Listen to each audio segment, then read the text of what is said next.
1월 23일 기준 세계 코로나 사망자 추정치는 1347만 2152명입니다.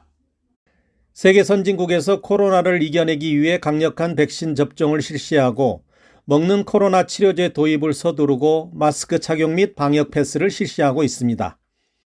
그렇지만 이러한 노력에도 사망자 수가 증가하는 것을 보면 방역에 대한 인식에서 간과한 부분이 있다는 것을 설명합니다. 그건 바로 우리 몸 스스로 코로나와 싸워 이길 수 있는 자연 면역에 대한 연구와 실천입니다.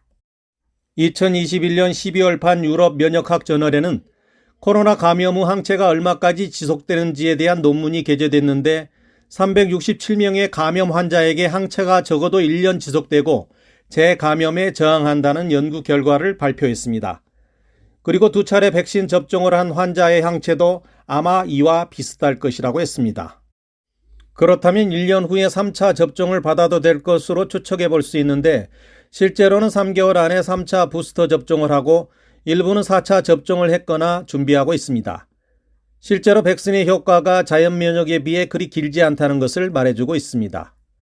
하와이대 미셸 카본 교수는 흉부 종양학 저널에서 백신 주사로 얻은 면역력과 어느 정도의 감염을 통한 면역력의 차이를 설명했습니다.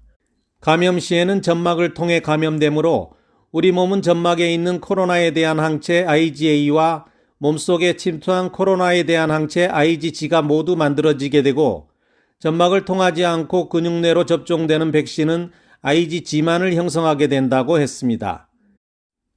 즉 백신 접종자는 IgA가 생성되지 않아 코나 구강 점막 속에 코로나가 침투해 있을 수 있고 호흡을 통해서 다른 사람에게 코로나 바이러스를 전파시킬 수도 있다고 했습니다.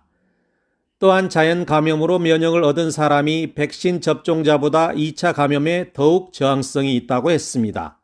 미국 CDC 책임자인 로셸 왈렌스키도 백신이 델타 바이러스에도 효과가 있지만 백신은 코로나의 전파를 막지 못한다고 하여 미셸 카본 교수와 의견을 같이 했습니다. 다른 연구를 살펴보면 이스라엘 연구진은 2번의 백신 접종보다 자연 면역을 획득한 사람의 면역이 더 오래 지속되고 훨씬 강하다고 했습니다. 또한 델타 바이러스에 돌파 감염될 위험은 백신 접종을 받은 사람이 감염을 통해 면역을 얻은 사람에 비해 13배나 높다고 했습니다. 영국의 사망자 17만 5천 명을 살펴보았을 때 44세 이하 젊은 나이가 차지하는 비율이 전체의 2%에 그쳤고 지난해 대한의사협회 학술대회에서도 중증 환자는 만성 심장 신장질환자, 고혈압, 당뇨병 환자 등 고령층이나 면역력이 떨어지는 환자, 그리고 젊더라도 비만이 동반된 환자라고 했습니다. 백신이 중증으로 가는 것을 막아준다는 것은 기정사실입니다. 그렇지만 이상의 예를 살펴봐도 비교적 젊고 만성질환이 없다면 백신에만 지나치게 의존하기보다는 오히려 자연 면역을 증강시키는 방향이 코로나를 이겨내는 궁극적인 방법이 될 것입니다. 진실탐사대 이원선입니다.